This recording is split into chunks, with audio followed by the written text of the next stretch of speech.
So, I think what I'm going to talk about tonight is the the situation that one looks at, the existential situation, if you will, of what is really going on with the human race.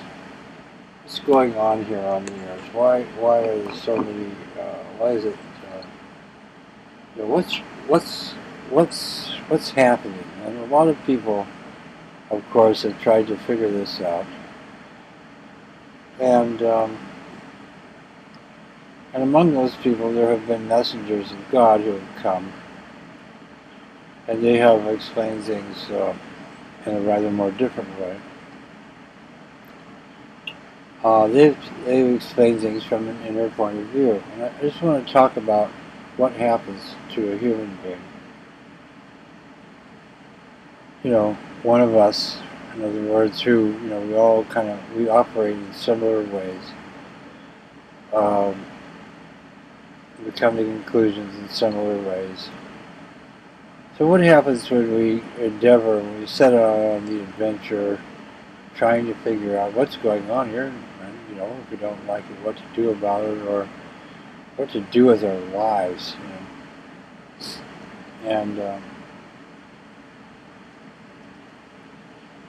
the answers have been pretty much, come to.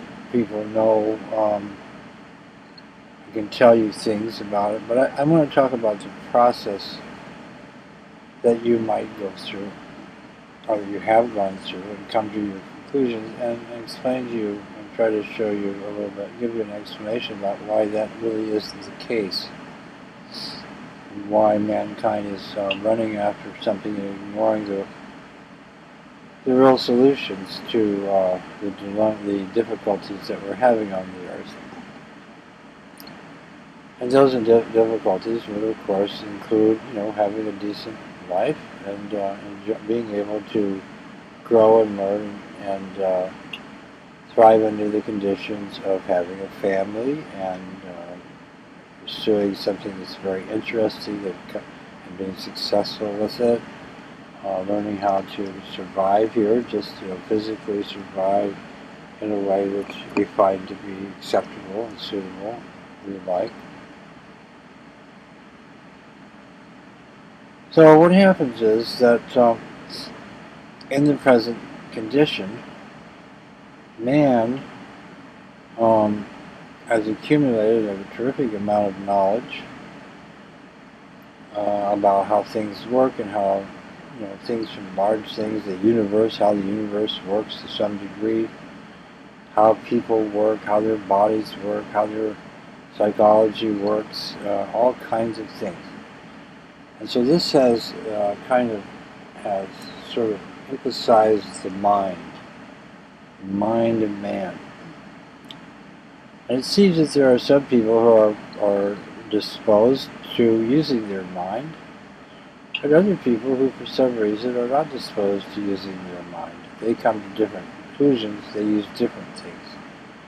They use their heart, they use their experience, they use their what their culture has taught them. But predominantly what we hear from a lot is what the mind has found out. And the difficulty with that is the very instrument that they're using, that you use, that you can use. You can be a little bit unclear. And you may, a lot of people, I think, are very much motivated to use their mind to figure it out. Well, what can I think? What can I figure out about? I mean, I've got my mind here, and it's able to, figure things out. So let's figure out, what life is all about. And but before you do that, before you go wholeheartedly into using your mind to figure things out, let me just remind you of a few things. Now, if you're like me, when you start using your mind, in the very beginning, trying to figure out your math problems at school, or trying to remember something, or looking up something,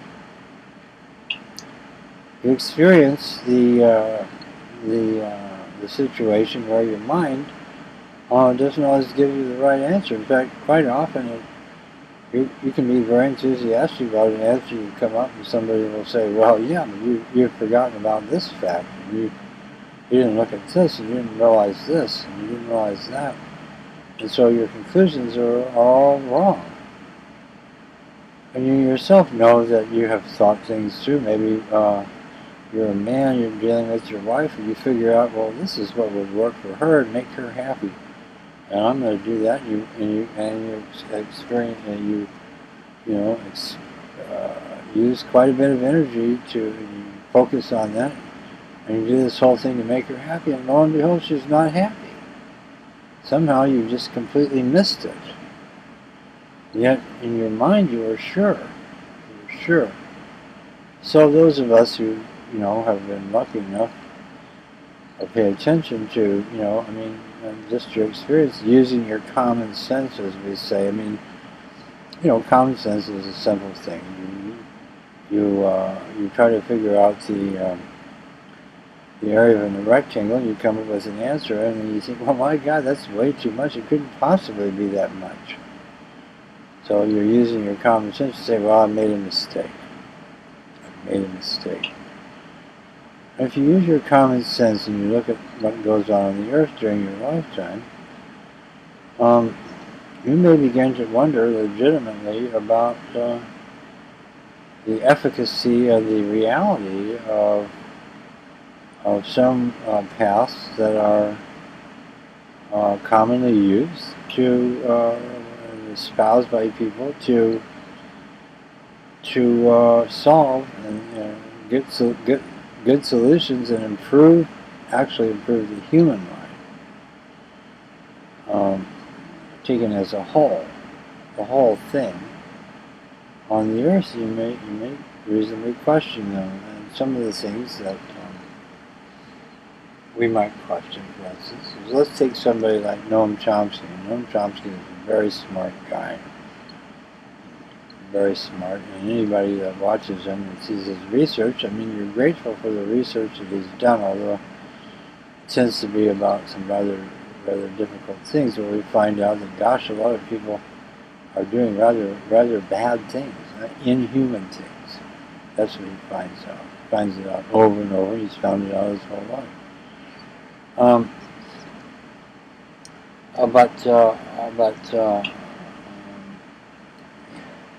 One of the difficulties of hang on a second. Okay, I'm going to stop for a second.